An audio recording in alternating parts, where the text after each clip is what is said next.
Next आ जाता है हमारे पास में net filtration pressure. Net filtration pressure जो है वो किस तरीके से डिनोट करते हैं दोस्तों, तो नेट फिल्ट्रेशन प्रोसेस के लिए जो है वो हमारे पास में आता है ग्लोमेरुलस हाइड्रोस्टेटिक प्रेशर, यानी कि ग्लोमेरुलस के अंदर जो है वो जितना प्रेशर है उसको हम बोल देंगे glomerulus hydrostatic pressure minus blood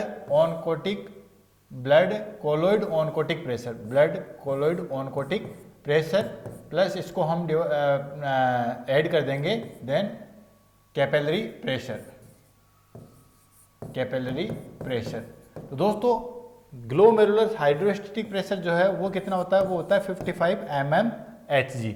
और हाइड्रोस्टेटिक प्रेशर की बात करें हम ब्लड के कोलोइड हाइड्रोस्टेटिक प्रेशर की, तो आपको पता है वो नॉर्मली कितना होता है, वो होता है 30 mmHg। तो वो हो गया हमारे पास में 30। देन उसके बाद में आपको पता है कि कैपिलरी प्रेशर जो है वो कितना होता है, वो होता है 15 mmHg, यानी कि वापस जो कैपिलरीज या ग्लोमेरुलर जो प्रेशर वापस जनरेट करता है उसको हम बोलते हैं कैपिलरी प्रेशर। तो ये हो जाएगा हमारे पास में 55 माइनस 45 इक्वल टू 10, यानी कि 10 mmHg जो है वो आ जाता है हमारे पास में नेट फिल्ट्रेशन प्रेशर। इसको हम डिनोट करेंगे नेट फिल्ट्रेशन प्रोसेस को। समझने के लिए मैं आपको बता रहा हूँ, फिर से रिपीट कर रहा हूँ क्योंकि बहुत सारे स्टूडेंट्स को ये चीज़ समझ में नहीं आई होगी कि दोस्तों नेट फिल्ट्रेशन प्रोसेस यानी कि नेट फिल्ट्रेशन, तभी तो कोई भी चीज़ फिल्टर कब होगी, जब कोई प्रेशर वहां पे लगेगा। तो इसमें क्या करते हैं कि पहले तो हम ग्लोमेरुलस का फिल्ट्रेशन निकाल देते हैं, यानी कि ये जो प्रेशर, अब ये प्रेशर जो है 55 कैसे होता है, यहाँ पे एरोटिक जो एफरेंट आर्टरी है उसका डायमीटर ज़्यादा है और इफरेंट आर्टरी का डायमीटर जो है वो कम होता है। तो अफरेंट आर्टरी का डायमीटर ज़्यादा होने की वजह से और इफरेंट आर्टरी का डायमीटर कम होने की वजह से यहाँ पे प्रेशर जो है वो ज़्यादा जनरेट होगा। तो वो हो गया हमारे पास में ग्लोमेरुलस हाइड्रोस्टेटिक प्रेशर, वो कितना होता है दोस्तों 55 mmHg। देन उसके बाद में आ जाता है हमारे पास में ब्लड के अंदर खुद जो है वो हमारे पास में पता है कि प्रोटीन प्रेजेंट होती है, एल्बुमिन प्रोटीन है, ग्लोबुलिन प्रोटीन है।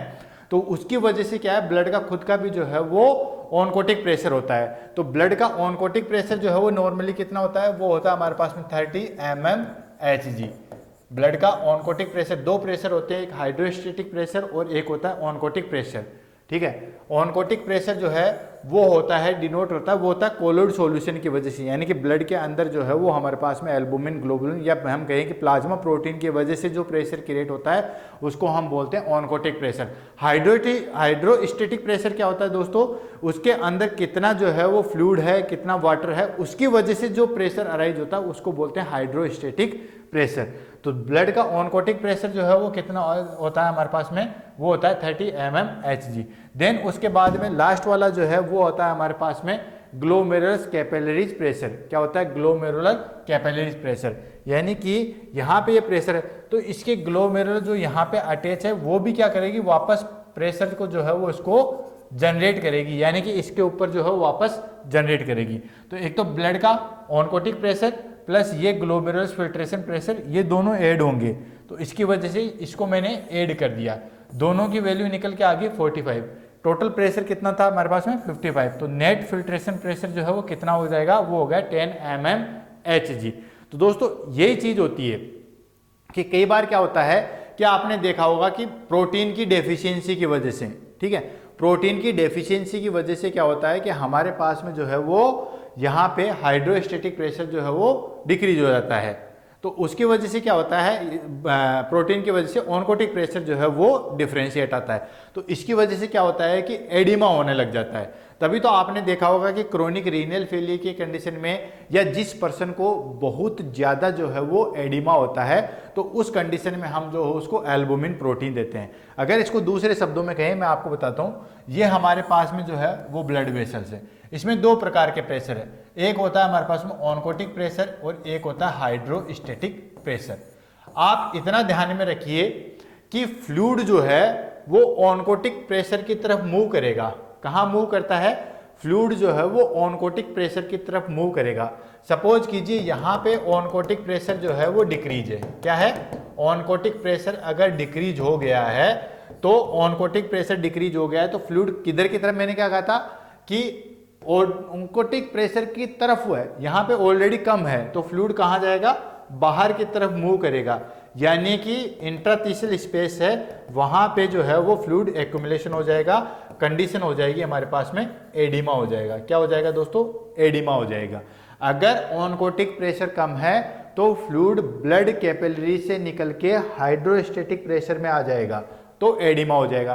तो उस कंडीशन में क्या करते हैं, अगर सीवियर एडिमा हो जाता है तो उस एडिमा को रिड्यूस करने के लिए, या दूसरे शब्दों में कहें कि उस एडिमा को कम करने के लिए जो हम एल्बुमिन देते हैं, क्या देते हैं? एल्बुमिन देते हैं। आपने देखा भी होगा एल्बुमिन जो है वो चढ़ाया जाता है, उसमें क्या करते हैं, एल्बुमिन देने की वजह से ये जो ऑनकोटिक प्रेशर है ये इंक्रीज हो जाएगा। अब ऑनकोटिक प्रेशर इंक्रीज हो जाएगा तो फ्लूइड जो है वो इंट्रा टिश्यू स्पेस से निकल के कहाँ पे जाएगा? ब्लड कैपिलरीज में जाएगा। तो ये ब्लड कैपिलरीज में जाएगा और ब्लड कैपिलरीज में जाने के बाद किडनी के थ्रू जो है वो बाहर निकल जाएगा। आगे चीज दोस्तों समझ में, यानी कि ये किडनी के थ्रू जो है वो फिर बाहर निकल जाएगा। कैसे निकलेगा वो सारी चीज मैंने आपको जो है वो बता दी है। तो इस तरीके से एडिमा को जो है वो कंट्रोल किया जाता है। ये हमने नेट फिल्ट्रेशन प्रोसेस देख ली और जीएफआर देख लिया। अब बात आती है कि किस तरीके से जो है वो फिल्ट्रेशन होता है, या फॉर्मेशन ऑफ यूरिन जो है वो किस तरीके से होता है, उसको हम ले लेते हैं। तो नेक्स्ट आ जाता है हमारे पास में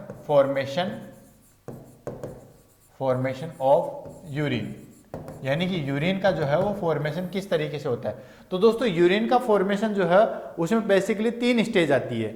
उसके लिए हमें जो है वापस से नेफ्रॉन्स का जो है वो डायग्राम बनाना पड़ेगा। ये हमारे पास में जो है ग्लोमेरुलस है, मैं इसको भी थोड़ा छोटा बना रहा हूँ, इतना बड़ा नहीं बनाऊंगा पहले की तरह। ये चीज है, ये हो गया हमारे पास में नेफ्रॉन्स की एक स्ट्रक्चर। अब देखो यहां पे हो गई हमारे पास में अफरेंट आर्टरी, ये ग्लोमेरुलस, और ये हो गया हमारे पास में इफरेंट आर्टरी। ये इफरेंट आर्टरी और ये हो गया हमारे पास में अफरेंट आर्टरी। अब दोस्तों अफरेंट आर्टरी यहां से है, मैंने आपको नेट फिल्ट्रेशन प्रोसेस है, यानी कि यहां से जो है वो ब्लड के जो प्रोडक्ट हैं वो बाहर निकलेंगे और इस ग्लोमेरुलस में जो है वो आ जाएंगे। क्यों? क्योंकि यहां पे प्रेशर ज्यादा है, तो इसकी वजह से। क्या क्या चीजें मैंने आपको 2 चीजें बताई थी। एक तो होता है हमारे पास में ब्लड सेल्स, क्या होता है? ब्लड सेल्स, जिसमें आगे हमारे पास में WBC, RBC और प्लेटलेट, और एक हो गया हमारे पास में प्लाज्मा प्रोटीन। एक हो गया हमारे पास में प्लाज्मा प्रोटीन। इन दोनों को छोड़ के बाकी सारी चीज जो है वो यहां से फिल्टर हो जाती है, यानी कि इन दोनों को, ब्लड सेल्स और प्लाज्मा प्रोटीन को छोड़ के बाकी सारी चीजें जो है वो बाहर आ जाएगी। अब क्या क्या होता है ब्लड में, आपको सारी चीज़ पता है। हार्मोन्स भी होते हैं, देन यूरिक एसिड भी होता है, यूरिया भी होता है, क्रेटिनिन भी होता है, देन उसके बाद में जो है वो ग्लूकोज भी होता है, बहुत सारी चीज़ें होती है। तो वो सारी की सारी जो है वो बाहर आ जाएगी। तो ये जो प्रोसेस है, ये जो पहली वाली प्रोसेस है, इसको बोलते हैं फिल्ट्रेशन। तो हमारे पास में ग्लोमेरुलस की अगर हम बात करें, यूरिन फॉर्मेशन की बात करें, तो वहां पे 3 प्रोसेस आ जाती है। 3 प्रोसेस कौन कौन सी आती है? पहली आ जाती है फिल्ट्रेशन, पहली प्रोसेस आ जाती है फिल्ट्रेशन। दूसरी प्रोसेस आ जाती है सेलेक्टिव रीएब्जॉर्वेशन,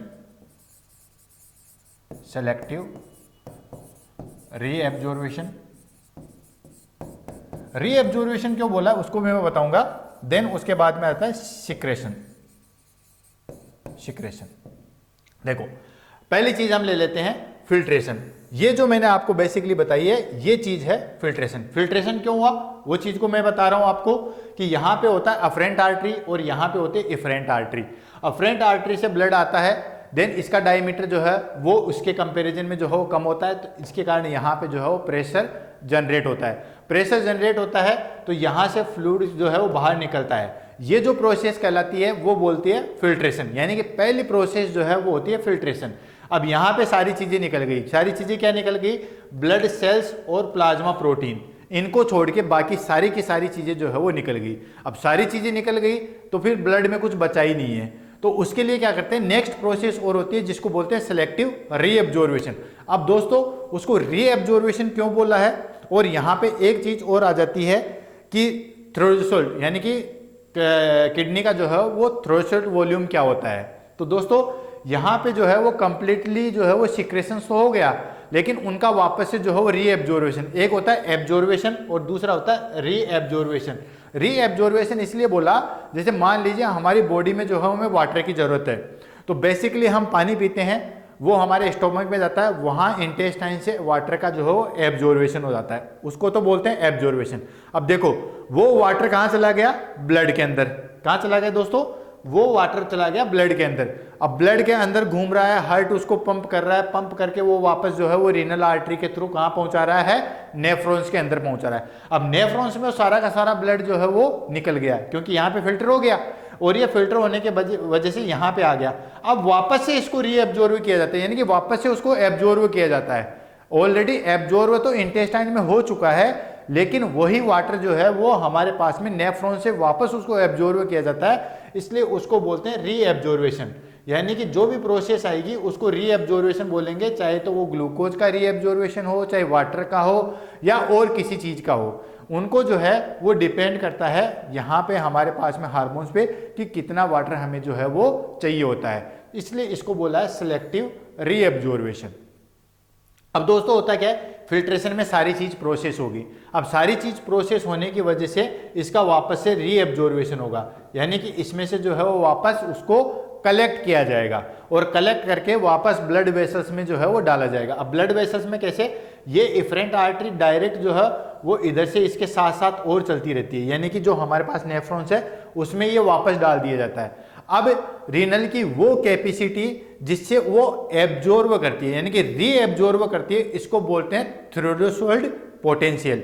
जिस तरीके से सेल्स का जो है वो थ्रेशोल्ड पोटेंशियल होता है, ठीक उसी तरीके से रीनल का जो है वो थ्रेशोल्ड पोटेंशियल होता है, यानी कि कितनी कैपेसिटी से जो है वो उसको वापस रीएब्जॉर्ब करती है। तो इसमें हमारे पास में 3 कैटेगरीज आती है। कुछ प्रोडक्ट तो ऐसे होते हैं जिनको कंप्लीटली रीएब्जॉर्ब कर लिया जाता है, ठीक है। कुछ प्रोडक्ट तो ऐसे होते हैं जिसको कंप्लीटली रीएब्जॉर्ब करते हैं, उनको बोलते हैं मेजर थ्रेशोल्ड। दूसरे आते हैं माइनर थ्रेशोल्ड, और नेक्स्ट आते हैं नन, यानी कि उनको बिल्कुल भी रीएब्जॉर्ब नहीं किया जाता। तो कंप्लीटली रीएब्जॉर्वेशन किसका होता है, जिसको मेजर थ्रेशोल्ड बोलते हैं, तो वो होता है हमारे पास में ग्लूकोज, यानी कि ग्लूकोज का नॉर्मली कंडीशन में कंप्लीटली जो है वो रीएब्जॉर्वेशन हो जाता है। ग्लूकोज का कंप्लीटली जो है वो रीएब्जॉर्वेशन हो जाता है। नेक्स्ट आता है हमारे पास में माइनर। माइनर में क्या आता है कि जरूरत के हिसाब से उसका रीएब्जॉर्वेशन होता है। जैसे वाटर, अगर हमें ज़्यादा जरूरत पड़ रही है, हमारी बॉडी को डिहाइड्रेशन है, तो ज़्यादा का वापस से रीएब्जॉर्वेशन कर लेते हैं। हमारी बॉडी में ऑलरेडी ज़्यादा है तो उसको वापस से जो है वो एक्सक्रीट कर जाता है। कुछ होते हैं जिनका रीएब्जॉर्वेशन होता ही नहीं है, यानी कि यहाँ से जो है वो निकल के आ गए तो उनका रीएब्जॉर्वेशन नहीं होता, जैसे कि क्रेटिनिन, ठीक है, उनका कभी भी जो है वो रीएब्जॉर्वेशन नहीं होता है। तो दोस्तों यहाँ पे आपने देखा पहली प्रोसेस थी हमारे पास में फिल्ट्रेशन की। फिल्ट्रेशन की कैसे प्रोसेस आई, फिल्ट्रेशन की प्रोसेस है, ये हमारे पास में है अफरेंट आर्टरी और ये है इफरेंट आर्टरी। अफरेंट आर्टरी का डायमीटर इफरेंट आर्टरी से जो है ज़्यादा होता है, इसकी वजह से यहाँ पे बहुत ज़्यादा प्रेशर अराइज होता है, जिसकी वजह से सारा का सारा फ्लूइड जो है वो सीक्रेट हो जाता है या फिल्टर हो जाता है, जिसको बोलते हैं फिल्ट्रेशन। ब्लड सेल्स और प्लाज्मा प्रोटीन को छोड़ के, यानी कि एल्बुमिन ग्लोबुलिन को छोड़ के बाकी सारी का जो है वो फिल्ट्रेशन हो जाता है। अब फिल्ट्रेशन एक स्टेप तो कंप्लीट हो गया। अब फिल्ट्रेशन हो गया, अगर सारी चीज़ ही जो है वो फिल्टर होकर चली जाएगी तो उसके बाद कुछ ब्लड में बचा ही नहीं है, तो उसके लिए दूसरी प्रोसेस चलती है जिसको बोलते हैं सिलेक्टिव रीएब्जॉर्वेशन। इसमें क्या करते हैं कि जरूरत के हिसाब से उसका रीएब्जॉर्व किया जाता है। इसकी 3 कैटेगरी है, मैंने आपको बताया, मेजर, माइनर और नन, ठीक है। मेजर में क्या करते हैं, कुछ ऐसे प्रोडक्ट होते हैं जिसको वापस से कंप्लीटली जो है वो रीएब्जॉर्व कर लिया जाता है। क्या होता है दोस्तों, कंप्लीटली रीएब्जॉर्व कर लिया जाता है। फॉर एग्जांपल मैंने आपको बताया ग्लूकोज, यानी कि ग्लूकोज जो है वो कंप्लीटली यहाँ पे फिल्टर तो हो गया, लेकिन कंप्लीटली जो है वापस से रीएब्जॉर्व कर लिया जाता है जब तक कि कोई प्रॉब्लम ना हो। जैसे डायबिटिक नेफ्रोपैथी होता है, नेफ्रोपैथी में इन द सेंस कि नेफ्रॉन्स में कहीं ना कहीं जो है वो प्रॉब्लम्स है, जिसकी वजह से जो है वो नेफ्रॉन्स ग्लूकोज को वापस रीएब्जॉर्व नहीं करते हैं, जिसकी वजह से यूरिन में जो है वो ग्लूकोज जाता रहता है। तो ये होता है हमारे पास में। वैसे नॉर्मली कंडीशन में ग्लूकोज जो है वो कंप्लीटली रीएब्जॉर्व हो जाता है। तो देन उसके बाद आता कुछ होता है माइनर। माइनर में क्या आता है, अपनी बॉडी के हिसाब से, जरूरत के हिसाब से उसको जो है वो रीएब्जॉर्व किया जाता है, जैसे कि ions, sodium, potassium, water, then uric acid, तो इनको वापस से जो है वो अपनी बॉडी की जरूरत के हिसाब से जो है वो वापस रीएब्जॉर्ब किया जाता है। और ये जो प्रोसेस चलती है दोस्तों, कंप्लीटली जो प्रोसेस चलती है रीअब्जॉर्वेशन और सिक्रेशंस की, वो टोटली डिपेंडेंट होती है हमारे पास में हार्मोन के बेसिस पे। इसको हम अभी नेक्स्ट में पढ़ेंगे कि किस तरीके से कैसे कैसे हार्मोन्स पे इसको जो है वो कंट्रोल किया जाता है। देन ये प्रोसेस होगी। अब उसके बाद आता है ये हमारे पास loop of Henle. Loop of Henle में वाटर का रीअब्जॉर्वेशन सबसे ज्यादा होता है। क्या होता है वाटर का रीअब्जॉर्वेशन? एग्जाम में जो है वो पूछा जाता है, कई बार पूछ लेते हैं कि सबसे ज़्यादा जो है एब्जॉर्वेशन वाटर का कहाँ पे होता है, या दूसरे शब्दों में कहे जो हम देते हैं लेसिक्स वगैरह एंटी डायूरेटिक जो हम देते हैं, या हम जो है वो डायूरेटिक देते हैं, वो सारी की सारी जो है वो कहाँ पे इफेक्ट डालती है? वो लूप ऑफ हेनले पे ही डालती है। तो लूप ऑफ हेनले पे ही वाटर का जो है वो एब्जॉर्वेशन और सिक्रेशन सबसे ज़्यादा होता है। देन उसके बाद में आ जाता है हमारे पास में digital convoluted tubules. Digital convoluted tubules में आ जाता है हमारे पास में थर्ड प्रोसेस आ जाती है, जिसको हम बोलते हैं सिक्रेशन। सिक्रेशन क्या प्रोसेस होती है? यानी कि यहाँ पे आपने देखा है कि यहाँ पे ब्लड आया, देन यहाँ पे फिल्टर हुआ। अब यहाँ पे टाइम इतना कम होता है कि कुछ ऐसे प्रोडक्ट रह जाते हैं जो हमारी बॉडी के लिए हार्मफुल होते हैं, वो सीक्रेट नहीं हो पाते। क्या हुआ दोस्तों कि प्रोसेस टाइम ड्यूरेशन के अनुसार टाइम थोड़ा कम रहता है। इसकी वजह से क्या होता है कि सडनली ये यहाँ पे आते हैं तो वापस से इसको जो है वो एक्सक्रेट नहीं कर पाते हैं। एक्सक्रेट नहीं कर पाएंगे तो उनका एक्सक्रेशन जो है वो यहाँ पे होता है, यानी कि उनको जो है वो वापस से जो है वो डाल दिया जाता है, वापस से जो है वो बॉडी में, या हम कहें कि नेफ्रॉन्स के अंदर जो है वो डाल दिया जाता है, जिसको हम बोलते हैं सिक्रेशन। ये जो प्रोसेस है, यानी कि जो वेस्ट प्रोडक्ट या जो सब्सटेंस है जो है वो हमारी बॉडी के लिए जो है वो काम के नहीं है, इनको वापस से जो है वो नेफ्रॉन्स के अंदर जो है वो डाल दिया जाता है। देन उसके बाद डालने के बाद ये सारे के सारे जो है वो कहाँ चले जाते हैं? ये चले जाते हैं हमारे पास में कलेक्टिंग ट्यूब में। ये कलेक्टिंग ट्यूब सारी की सारी इकट्ठी होकर माइनर कैलेक्स बनाती है। ये माइनर कैलेक्स मेजर कैलेक्स, और मेजर कैलेक्स से जो है वो यूरेटर के थ्रू जो है वो यूरिन धीरे धीरे जो है वो यूरिनरी ब्लैडर में इकट्ठा होता रहता है। तो दोस्तों ये जो आपने प्रोसेस देखी, नेफ्रॉन्स की जो है वो फंक्शन देखे कि किस तरीके से जो है ये वर्क करता रहता है, तो आई होप ये चीज़ आपको समझ में आएगी। सबसे मेजर जो चीज़ होती है वो यही होती है। नेक्स्ट अभी हम इसमें पढ़ेंगे कि किस किस तरीके से या कौन कौन से हार्मोन से इसका जो है वो कंट्रोल होता है। टोटली मैं आपको बताऊं कि जितनी भी हमारे पास में जो है, जितनी भी हमारे पास में रीनल का जो फंक्शन है वो सारा का सारा कंट्रोल्ड होता है हमारे पास में हार्मोन के बेसिस पे। अब हार्मोन के बेसिस पे किस तरीके से होता है उसको हम देख लेते हैं दोस्तों। तो हार्मोन पे बेसिस होता है, बहुत सारे हार्मोन्स हैं, उनको वन बाय वन करके हम देखेंगे। पहले आ जाता है हमारे पास में एडीएच। कौन सा आ जाता है दोस्तों? ADH, anti diuretic hormone. कहाँ से सीक्रेट होता है दोस्तों? ठीक है, तो ये दोस्तों प्रोडक्शन तो होता है हमारे पास में हाइपोथैलेमस में। प्रोडक्शन कहाँ पे होगा? हाइपोथैलेमस में, हाइपोथैलेमस में। और सिक्रेशंस कहाँ से होगा? पोस्टीरियर पिट्यूटरी ग्लैंड से। पोस्टीरियर पिट्यूटरी ग्लैंड से दो हार्मोन्स निकलते हैं, आपने एंडोक्राइन में अच्छे से पढ़ा होगा कौन कौन से निकलते हैं। एक निकलता है हमारे पास में वेसोप्रोसिन, और दूसरा निकलता है हमारे पास में एडीएच, एंटी डायूरेटिक, सॉरी वेसोप्रोसिन बोल दो या एंटी डायूरेटिक बोल दो, और दूसरा होता है ऑक्सीटोसिन। ठीक है ना, तो ये दो हार्मोन निकलते हैं। तो ये दोनों हार्मोन जो है वो निकलते हैं पोस्टीरियर पिट्यूटरी ग्लैंड से। तो ये क्या करते हैं दोस्तों? ये बेसिकली जो है वो हमारे पास में किसका कंट्रोल करते हैं? वाटर का। वाटर का जो है वो कंट्रोल करते हैं। और वाटर का कंट्रोल करने से यानी कि वाटर को किस तरीके से जो है वो रखा जाता है, कितना हमें चाहिए। जैसे फॉर एग्जांपल मैं आपको बताऊं कि एंटी डायूरेटिक, डायूरेटिक का मतलब क्या होता है? एक्सेसिव सीक्रेशंस करने वाला। ठीक है, डायूरेटिक का मतलब होता है एक्सेसिव सीक्रेशन करने वाला। ये होता है एंटी डायूरेटिक, यानी कि डायूरेटिक के अगेंस्ट काम करने वाला। तो ये क्या होता है दोस्तों कि ये बेसिकली जो है वो अगर ये सीक्रेशन से ज्यादा होंगे, ठीक है, तो ये ज्यादा से ज्यादा वाटर को जो है वो एब्जॉर्ब करेंगे। क्या करेंगे दोस्तों? वाटर का रीएब्जॉर्वेशन होगा, वाटर का रीएब्जॉर्वेशन होगा। ध्यान से समझिए, बहुत सारे लोगों को यही कंफ्यूजन होता है कि एंटी डायूरेटिक हार्मोन, डायूरेटिक किसको कहते हैं? डायूरेटिक वो सब्सटेंसेज होते हैं जो यूरिन प्रोडक्शन को जो है वो बढ़ाते हैं। आगे चीज समझ में दोस्तों, फिर से रिपीट कर रहा हूं, डायूरेटिक वो सब्सटेंसेज होते हैं जो कि यूरिन प्रोडक्शन को जो है वो बढ़ाते हैं। ये क्या करता है, एंटी डायूरेटिक हार्मोन, नाम से पता चलता है एंटी डायूरेटिक हार्मोन, यानी कि ये जो है वो यूरिन प्रोडक्शन को डिक्रीज करेंगे। तो यानी कि थायराइड से जो पिट्यूटरी ग्लैंड से जो है वो हार्मोन सीक्रेट होगा, तो ये वाटर का ज़्यादा से ज़्यादा जो है वो रीएब्जॉर्ब करेगा और वाटर को जो है वो नेफ्रॉन से निकाल के कहाँ पे डालेगा, ब्लड वेसल्स में डालेगा, यानी कि रीएब्जॉर्बेशन करेगा। दूसरा आ जाता है हमारे पास में, दूसरा इसमें आ जाता है एल्डोस्टेरोन। एल्डोस्टेरोन जो है वो किसी में होता है, रास मैकेनिज्म। अभी जो है वो नेक्स्ट रास मैकेनिज्म में पढ़ेंगे। रेनिन एंजियोटेंसिन एल्डोस्टेरोन सिस्टम, इसको बोलते हैं रास मैकेनिज्म। ये क्या करते हैं एल्डोस्टेरोन? एल्डोस्टेरोन दोस्तों हमारे पास में क्या करता है कि ये क्या करता है, वाटर का रीएब्जॉर्बेशन करता है प्लस सोडियम का रीएब्जॉर्बेशन करता है। इनका तो रीएब्जॉर्बेशन करता है और उसी के साथ साथ जो है पोटेशियम को जो है वो बाहर निकालता है, यानी कि पोटेशियम का तो जो है वो एक्सक्रेशन करेगा और सोडियम एंड वाटर का जो है वो रीएब्जॉर्बेशन करेगा। यहां तक चीज क्लियर हो गई। सोडियम एंड वाटर का तो जो है वो रीएब्जॉर्बेशन करता है और देन उसके बाद में जो है वो पोटेशियम को जो है वो बाहर निकालता है। नेक्स्ट आ जाता है हमारे पास में third one, that is parathyroid hormone.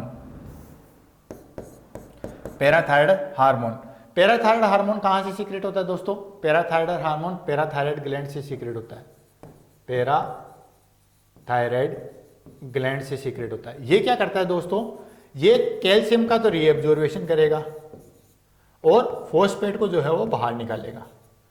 Clear है दोस्तों? पोटेशियम का तो जो है वो सोडियम का तो जो है वो रीएब्जॉर्बेशन करेगा। कुल मिला के हाइपोथायराइड या थायराइड हार्मोन जो है वो ब्लड में कैल्शियम की वॉल्यूम को इंक्रीज करता है। क्या करता है कि एन कैन प्रकारेण कैल्शियम के लेवल को इंक्रीज करने का काम किसका होता है हमारे पास में? पैराथायराइड हार्मोन का काम होता है। वो कैल्शियम का तो जो है वो रीएब्जॉर्बेशन करेगा और फॉस्फेट को जो है वो बाहर निकालेगा, यानी कि ये जो है वो हमारे पास में रीमॉडलिंग का काम करता है।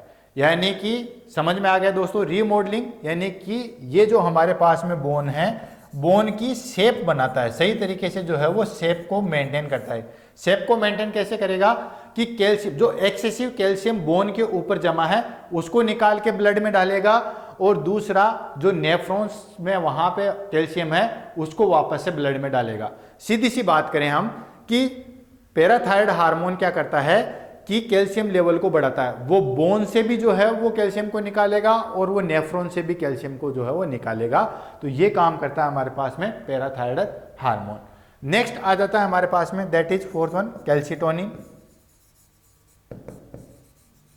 कैल्सिटोनिन क्या करता है? ये हार्मोन हमारे पास थायराइड ग्लैंड है, थायराइड ग्लैंड में सी सेल्स प्रेजेंट होती है। कौन सी? सी सेल्स, वहां से सीक्रेट होता है।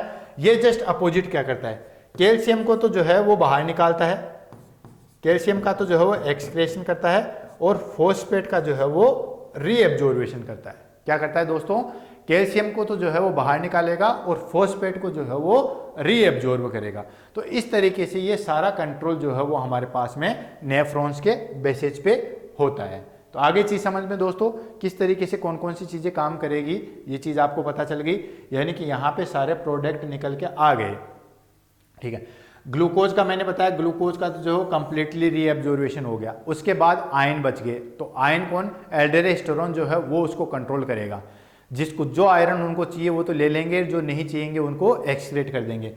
देन उसके बाद कौन सा कैल्शियम को करता है, कौन सा पोटेशियम को करता है, वो सारी चीजें जो है वो हमारे पास में यहाँ पे निकल के आ गई। तो दोस्तों आज की क्लास में हमने स्टार्टिंग की थी, आज की क्लास में हम जो है वो नेफ्रॉन से हमने स्टार्टिंग की थी। सबसे पहले हमने नेफ्रॉन्स के बारे में पढ़ा था। नेफ्रॉन्स में हमने देखा था कि क्या स्ट्रक्चरल फंक्शनल थे, कितने इनके साइज है जो होती है, कितनी इसकी लेंथ होती है।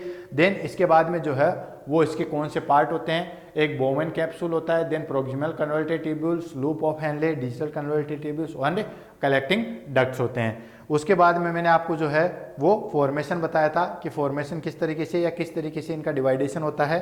फॉर्मेशन में मैंने बताया 3 प्रोसेस होती है, फिल्ट्रेशन, देन उसके बाद सेलेक्टिव रीएब्जॉर्बेशन, देन सीक्रेशंस। तो ये प्रोसेस के थ्रू जो है वो सारा निकाला था। नॉर्मल जीएफआर कितनी होती है उसके बारे में बताया था, net filtration net filtration pressure कितना होता है उसके बारे में डिस्कस किया था। और लास्ट में हमने जो है वो फॉर्मेशन ऑफ यूरिन में तीनों स्टेज के बारे में जो है वो डिस्कस किया था। नेक्स्ट क्लास में जो है वो हम इसी के बाद ureter, then urinary bladder and urethra के बारे में पढ़ेंगे। इसी के साथ आज की क्लास का समापन करते हैं। Thank you so much.